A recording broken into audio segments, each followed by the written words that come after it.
All right, and we're back with another episode of Inside Sports Fantasy Football. It's Gerald Glassford coming right back at you here from Inside Sports Fantasy Football, the game source, pop culture cosmos, and the Lakers Fast Break. We truly appreciate everyone out there listening to all of our great shows and also watching us whenever you get a chance on any one of our YouTube channels, whether it's the Pop Culture Cosmos, Game Source, or also the Lakers Fast Break. Well, the NFL draft has come and gone. The virtual way that they did it, I mean, there was a little bit of hitches here and there, but for the most part, I think the NFL can safely say, outside of Roger Goodell's basement, it was a big success. And a lot of viewership. I think over 6 million at some point during the course of the first round were actually watching the NFL draft. So it has to be considered a big success. But for some of the teams out there, it also was a big success. And for some others, their drafting skills, well, I should just say they were a little bit left to be desired. Let's put it that way. Here today with me to talk about what went on with the NFL draft and how it may relate to even some possibilities for fantasy owners down the road. Although, for the most part, you shouldn't be counting on rookies to come in and contribute in a big way anytime soon. But still, you never know. We're going to go ahead and give you some feelers out on that as well. It is my good friend. You can catch him all the time on Inside Sports on Facebook, also as well at Chris L Sports on Twitter.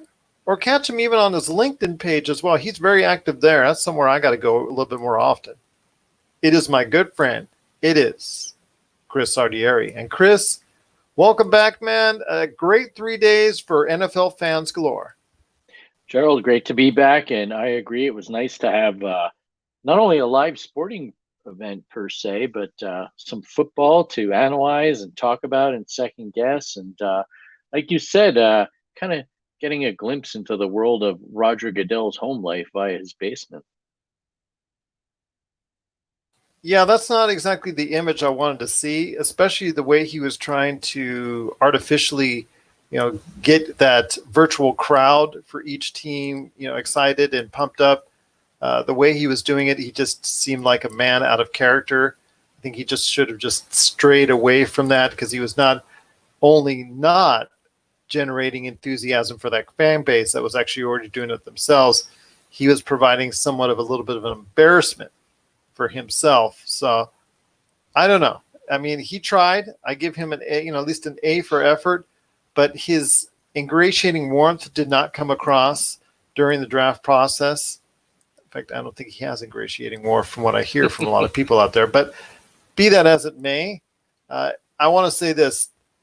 They could have chosen a better host for the deal, but, these commissioners, they always have to do it and whatnot. But I think that it would have been an even bigger success had they found a right host for it. But what they did get still is a very solid performance all the way around. Technical-wise, it seemed to be pretty good outside of a young man actually dissing or ghosting an actual team trying to call him that drafted him. That was pretty funny. But outside of that, it seemed to be going off well outside of a couple small hitches here or there. Yeah, I agree. And look, Roger Goodell's not exactly Mr. Personality. We know he's more like a robot than a human being. I give him credit for at least throwing it out there to fans virtually boo him and keep the annual tradition going. But even that went over like a lead balloon. I mean, at one point I remarked to you that it looked like he was reading in a hostage video. As harsh as that sounds, the guy just got like no charisma or personality. He's monotone. I thought the highlight of his performance was I don't remember if it was day 2, I believe. He just finally gave up and sat down in his easy chair, and I felt like I was watching some sort of Christmas special, maybe going back to the Bing Crosby or Bob Hope days. I don't know, but other than that, like you said, technically, given all the think about the inputs and the Wi-Fi and the whatever sort of connections they needed, audio, video, I thought it went off pretty well. And on the ESPN side, you got to hand it to Trey Wingo with that many people talking on his screen and reading off the picks and him being the Lone Ranger there in Bristol. I thought he did a good job. Yeah, I do that every now and then too. I can go ahead and do what he could. Although you're right, in doing it in front of 6 million people, I think that was a pretty good job by him. But still, there were some points where they were talking over each other, and those were kind of the little glitches that stood out. It's something that they could have managed better. I think if there was just some audible cues that Wingo gave a little bit more, like what I do for you, Chris, or when you were on with Jason, and I will actually say, hey, Jason, do this, da, da, da, da, da, or Chris, what are your thoughts on this? It's just making sure that that person has the audible cue. I think it's simple to do. Sometimes we forget about that, and I even forget about that sometimes when I'm hosting more than one person, but still, I think it's something that he could have been a little bit more cognizant now throughout the show, but I think for the most part, he handled it. He handled it pretty well. Yeah, he did. He had a tough job, and by no means am I a Trey Wingo apologist, but it could have been a heck of a lot worse. But all in all, I mean, look, I think we had a few interesting draft picks, to say the least. Bill Belichick's dog made an appearance, and I think at the end of the day, everyone was happy. Yeah, absolutely. It just, the dog was happy. The dog was probably in better spirits than Belichick. Belichick didn't get a quarterback. Maybe the dog would have chosen a quarterback better, but it is what it is.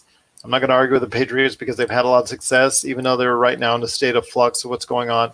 But yeah, I just think right now that it was the best, pretty much the best that you can handle it given the circumstances. So I'm going to compliment the NFL on that, even though you're right. There should have been some chestnuts and open fire somewhere within Roger Goodell's house at that point in time. Yeah, definitely. Well, it was fascinating to see his memorabilia and books. It's kind of a shed a light on the man, the myth, the legend. Yeah, exactly. So I just wanted to ask and let you know right now, there's some good things that happened in the NFL draft. I know there's some things that you were very upset about, and you relayed that not only to me privately, but you relayed that on Instagram as some of the picks were being announced, especially for your New York Giants.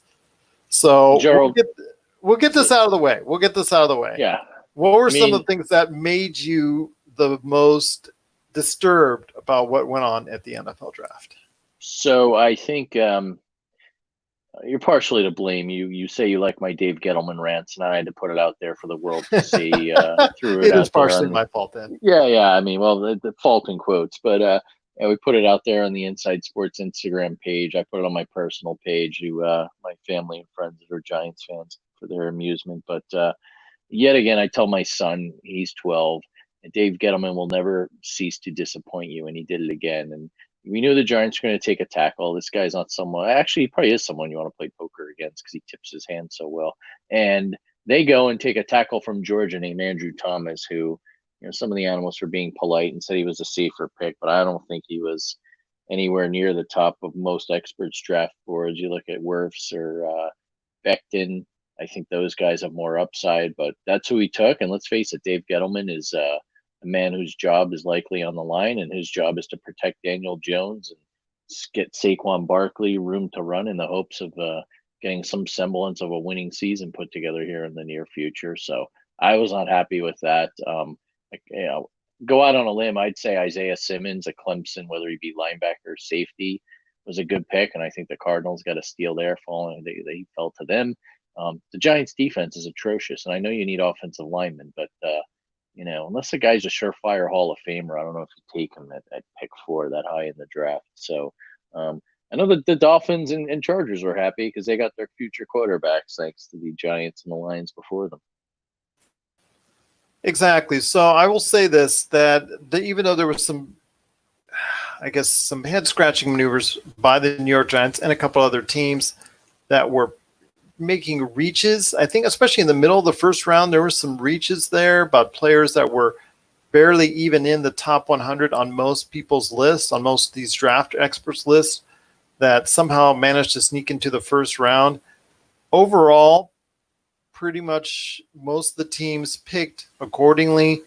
I think obviously it comes to the point when there's a lot of focus that was shined upon the number 5 and number 6 picks between Miami and the Los Angeles Chargers. So, it went true to form. Most people thought Miami would go ahead and pick Tua, and obviously after that, the Los Angeles Chargers, needing a quarterback, also picked up a quarterback as well. So I want to hear your thoughts on that because it was true to form. Now that the dust is settled, do you think it was the right move by both teams? I do, because I think that the look at the Dolphins going into the season. Everyone thought, "Oh, hashtag tank for Tua." They were going to go 0-16. They're trading away very veteran players like Tunsil and Minka Fitzpatrick for draft picks. And what happens? Tua goes out and gets hurt. The Dolphins are bluffing, saying they're willing to trade up. Then they were sending out signals that they didn't want Tua, they wanted Herbert, and they played everyone for the fool. They sat put. They were a team that even went on and won a few games down the stretch, and football fans everywhere have to thank them. They beat the Patriots in week 17 in a comeback, forced the Pats to lose their bye week, and then they go down in round one against the Titans. So thank you, Brian Flores and team. But I think if Tua is healthy, and let's face it, they did their due diligence. They got the clean bill of health from a doctor. I think this could really be good for them. It's their quarterback of the future, and should he be healthy, I think he's got tremendous upside. Now, will that translate into he's a 10-year quarterback or future Hall of Famer? No one knows. This is all a crapshoot, but going with the data and the opinions we have now, I think it's good. And I think the Chargers, too. Look, got to hand it to Tom Telesco. Unlike the Giants, he didn't keep Philip Rivers around for a year and draft a quarterback and create an instant controversy. Let Rivers go. Told people Tyrod Taylor was going to start, which everyone knew was either a farce or he had lost his mind. And he got his man in Herbert. And I don't know if he'll be the answer. He's 6'6". He can run. We'll see how he handles the NFL game. But again, the Chargers didn't have to give up any draft capital to get the guy they wanted. So I think as it stands now, it's a win-win for both teams.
Are you there?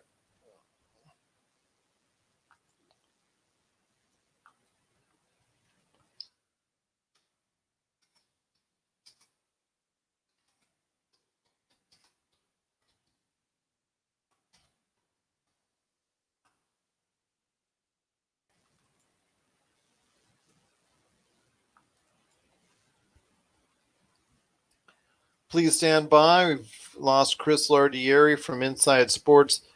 Thank you so much for checking out our shows each and every week on Inside Sports. We've actually been very popular as of late. We truly appreciate it. One of the top 200 fantasy sports shows on Apple Podcasts. We cannot thank you enough for doing so. And looking forward to going ahead and talking a little bit more about the NFL draft. I don't know what happened to Chris's phone, per se.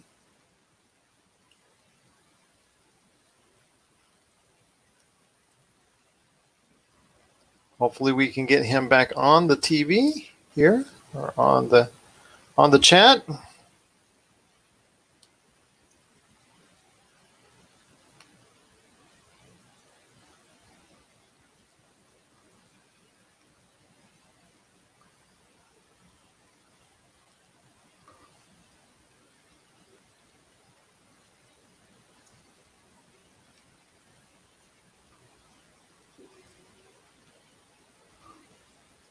Or maybe not. We'll have to wait and see.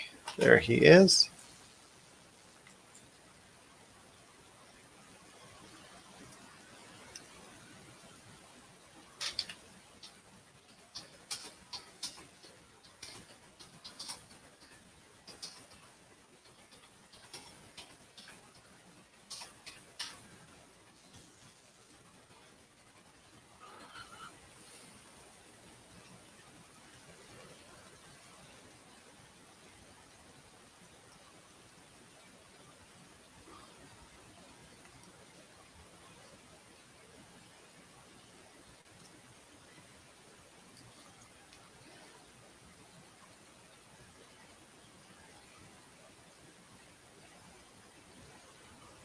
There he is. Okay.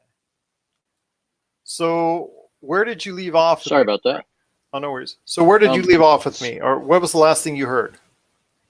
so I finished my sentence about Herbert, and then that was it. Like I saw your lips moving, and then it just froze. Oh, I think I had the mute off. My bad. So let me just say this. I think Oh, okay. we. So let me go ahead and start with the over Chargers. Okay, 16 minutes. All right, go ahead. So with the Chargers, then they're playing at SoFi Stadium. They're no longer at Carson, I believe. Is that correct? Correct. Okay, so if they're going into this big new stadium, unfortunately, it looks at this point in time, even though there's talent across the board, there's going to be really no one that I think is going to be giving a whole bunch of faith. Although Tyrod Taylor is effective and can lead the team probably to maybe even a 9-7 record, maybe whatnot.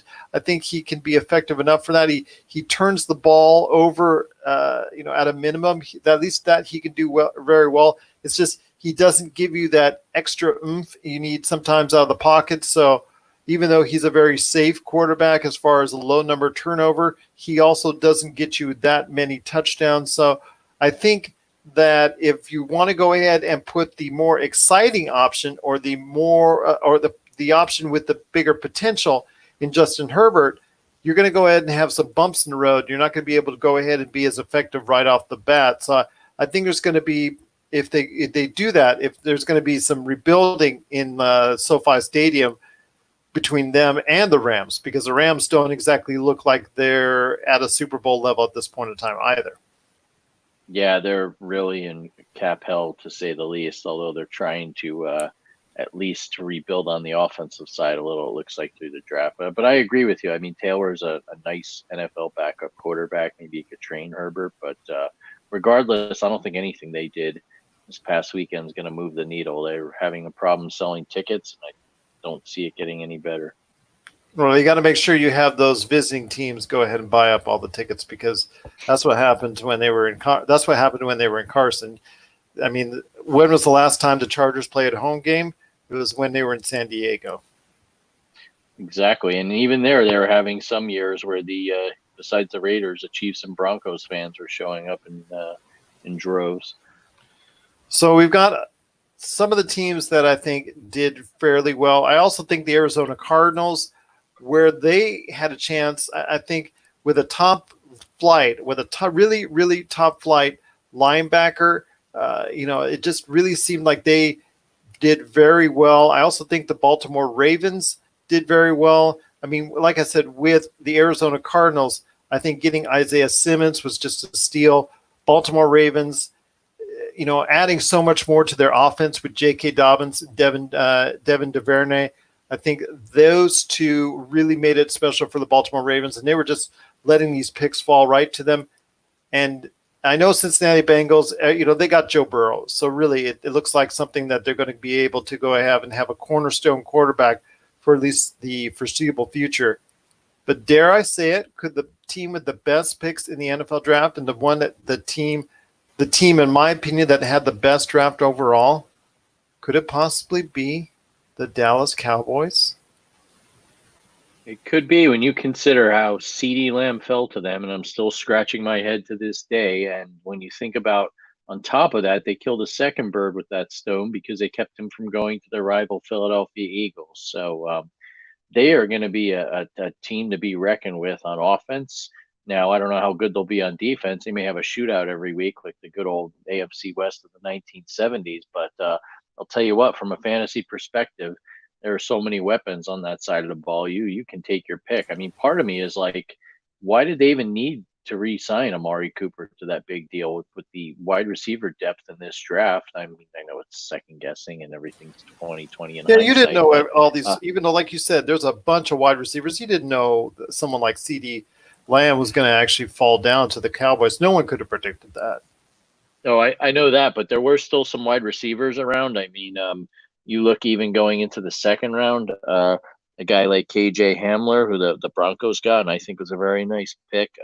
There's a lot of depth at that position this year, so I'm second guessing in the sense that you're going to give all that money to Cooper, who I don't think is a big money wide receiver. Spread that out across your defense, or maybe invest in an offensive lineman, and you get yourself a young wide receiver. Gallup's a good receiver. So that said, I think they just completely lucked into Lamb. Good for them. Although he had grabbed his cell phone back from his girlfriend. I thought that was another amusing highlight of the draft.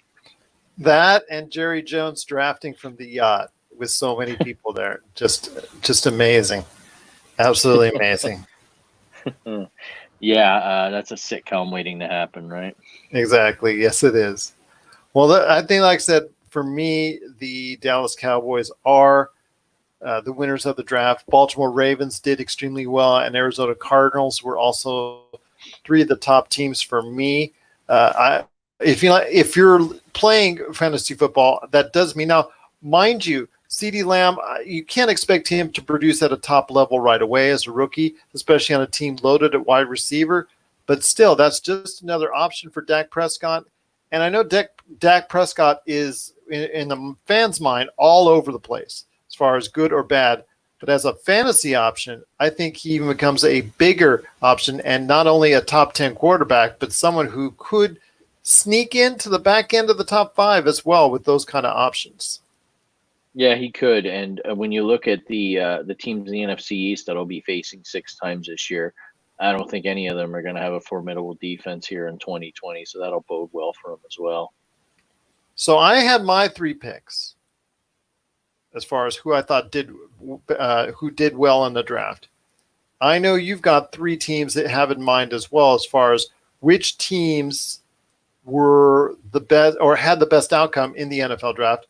I've also got some bad teams as well, but let's go ahead and go off of your 3 teams that you think did best in the NFL draft. Well, you stole 2 of mine in the Cardinals and the Ravens. We definitely agree on that, but I'll throw a few more further down the list for me. I really like what the Indianapolis Colts did. They got Michael Pittman Jr., what some people feel one of the more underrated wide receivers coming out from USC.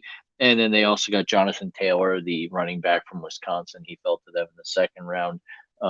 Whether Phillip Rivers is the long-term answer or not, I think he's got himself some more weapons this year. And then later on, they waited around and picked up Jacob Eason out of the University of Washington, a big-arm quarterback. Jury's still out on him. He was originally at Georgia, and then Jake Fromm beat him out for that job, and he transferred to Washington. The scouts got a lot of good things to say about his arm, and the good thing is, at the very least, for a year, he'll learn under Rivers and Reich. So that could be a nice long-term play. And then I also like what the Broncos did in the sense that Jerry Jeudy in the first round, Hamler in the second round. From a fantasy perspective, that could bode well for Drew Lock, who really looked like a good quarterback down the stretch. So in terms of fantasy production, I think that's a team to keep your eye on there. They brought in Melvin Gordon to play running back, and as long as he doesn't hold out, he should be a good fit there. And then a little further down the list, I like the Lions in the sense that they got a good shutdown corner in the first round. And then in the second round, they got a running back that felt them in DeAndre Swift out of Georgia. I have no idea how he ended up in the second round. I know they've got a running back already, but we know the NFL, you can never have enough running backs. They age pretty quickly, and I think that's a good value pick there for the Lions. So I don't think they're going to turn it around, but I do think those are 2 good picks, which is kind of uncharacteristic of the Lions, isn't it? Yes, it is. And I'll tell you what, it's something that still amazes me when the Lions go ahead and succeed in the draft because they've had so many failures in the recent past. Overall, as a franchise, they've not done very well in the NFL draft. So any type of success they can have is considered just a success for them, even more so than other teams because they're not able to overcome some of these mistakes that they made. In fact, they've not even been really a competitive team for so many years outside of maybe one season out of here or there where they make it to like a first round of the playoffs and all that. Definitely. And you know what? Matthew Stafford's not getting any younger. I guess they want to give it another go at him this year, but at some point you think they've got to address that too as a quarterback.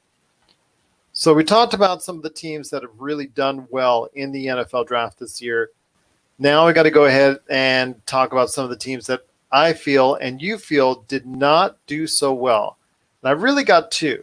I guess you could say 3, but for the most part, I think there's overwhelmingly two teams that are really not well thought of. In fact, I guess you could say three.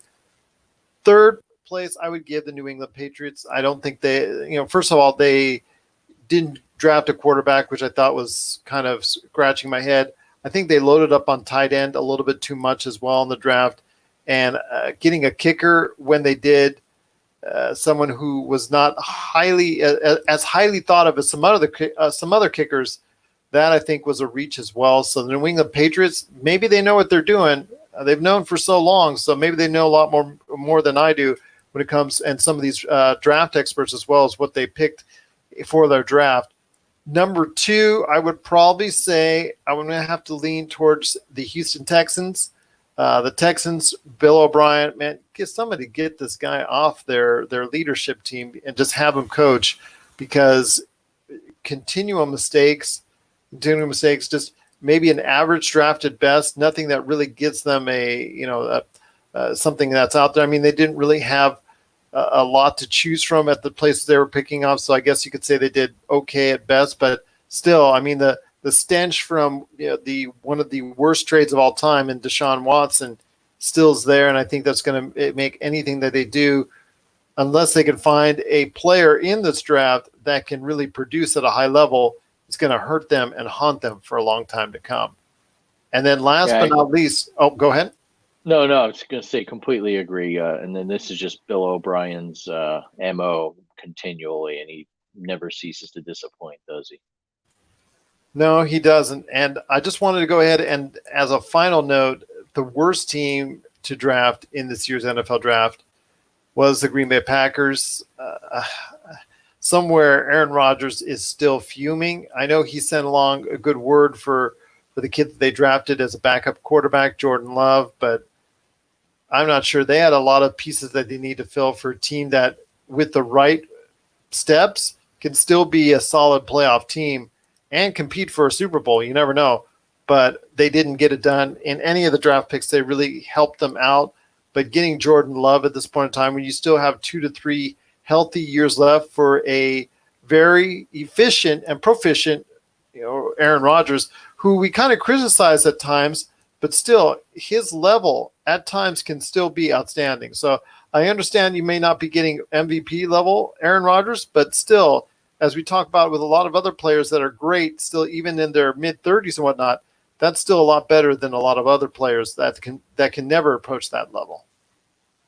Yeah, I completely agree with you, Gerald, especially on the Patriots and Packers. One of the biggest misconceptions about the legend that is Bill Belichick is that he's this great evaluator of talent. And he is, in the sense that they'll find guys late in the draft and make players out of them. But in terms of his early round picks and some of his strategies, he's been more missed than he has hit. I don't think they've drafted an offensive Pro Bowl player since Gronkowski in 2010. That's a full decade. I get you need a tight end, but taking two that closely and that high in the draft makes no sense to me. And again, I don't know if he thinks he's got something with Stidham at quarterback, or he just really didn't like the class this year. Some are theorizing they're just going to tank to get Trevor Lawrence next year. I highly doubt Bill Belichick will do that, knowing his ego and the way his mind works. The Packers, just unbelievable on so many levels. So if you are going to draft Aaron Rodgers' successor, which is kind of funny how life comes full circle. Think back to Favre 15 years ago when Rodgers was drafted. But if you really wanted Jordan Love that badly, I really don't think the Packers need to trade up with the Dolphins to go up a few slots, and they easily could have had him at 30. Is he a future NFL quarterback? I don't know. He looks like he's got a lot of ability. They blamed his poor senior season on a lack of weapons, but you're pissing off your franchise quarterback. You're paying a ton of money right now, and you're trading up, and you're not addressing your real needs, or you could use some more wide receiver depth. And I don't know about you, Gerald. I don't know what game Matt LaFleur was watching against the 49ers in the NFC Championship, but that defense was porous, to say the least, and couldn't tackle. Get yourself some defensive line help, some linebackers. That's really where the need was, not a backup quarterback or a future quarterback. That's where I would have gone. And those are the kind of mistakes that have you not competing at the same level and have you falling, little by little by little. Next year, maybe falling to maybe what a wild card team, and then after that out of the playoffs because you're not consistently getting the players you need at the right positions. Absolutely. And then the only other team I would add in there, and I can't say I hated their entire draft, but the Eagles left me scratching my head. It's another team that really didn't have wide receiver depth this year. I'm not saying they should have, but maybe you trade up to get an elite receiver, or maybe address that a little. The guy they took. Look, I don't know. It's hit or miss at this point, even with wide receivers. But bigger picture, taking Jalen Hurts in the second round.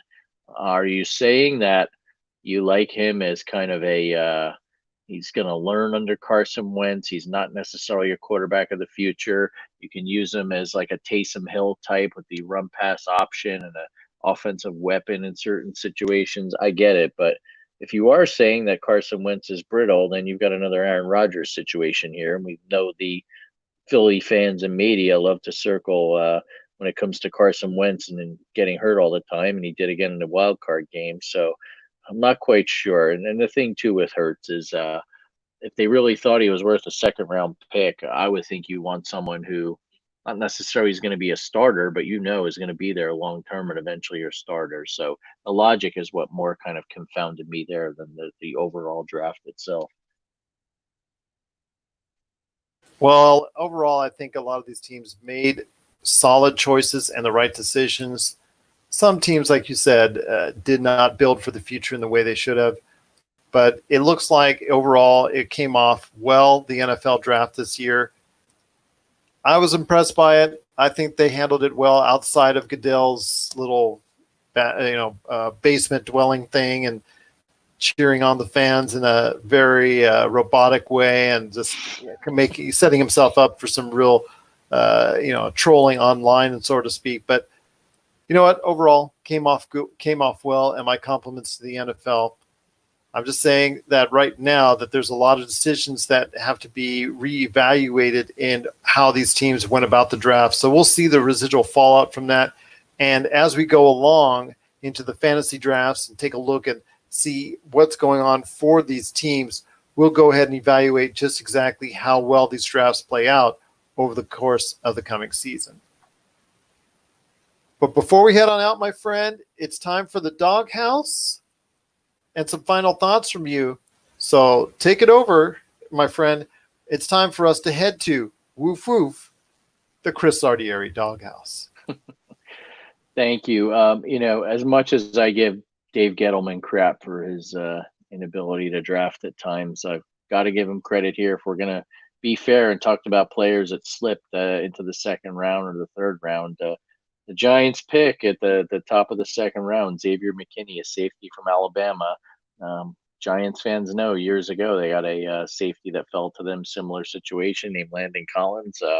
Gettleman ultimately ran him out of town. He went to Washington as a free agent, but they say he's got a lot of upside. They need secondary help. I don't know if Jabril Peppers is the answer back there, and guy's going to come in with a chip on his shoulder because a lot of people gave him first round grades. So I'll give Gettleman his due there. That was a good pick. But then again, as we know, a broken clock can be right up to 2 times a day, right? So we'll remain to be seen if this was his acumen or pure luck.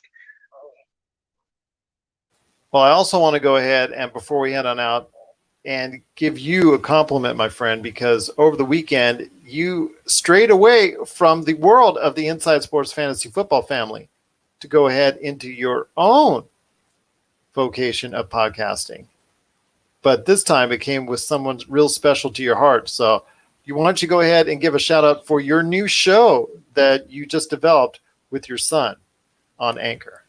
Well, thank you, Gerald. And full disclosure, I consulted with you first. I don't want to stray from the family. We freelance. Maybe we have a spin-off sitcom of sorts. But thank you for your technical expertise. But it is called the Domination Sports Nation podcast. Play on words. My son's name is Dom, and he's been talking about doing a podcast forever and a day. And we figured now, while we're all shut in and social distancing, now would be the time.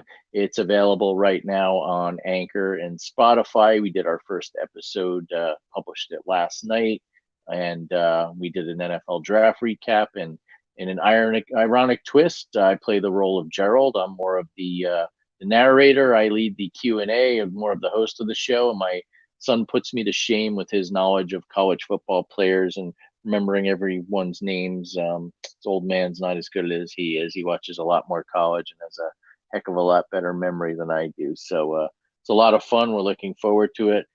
Feel free to subscribe, and eventually we'll get on all the big boys in terms of podcasts, the Apples, the Googles, the Stitchers. So stay tuned, and thanks for the plug and the advice.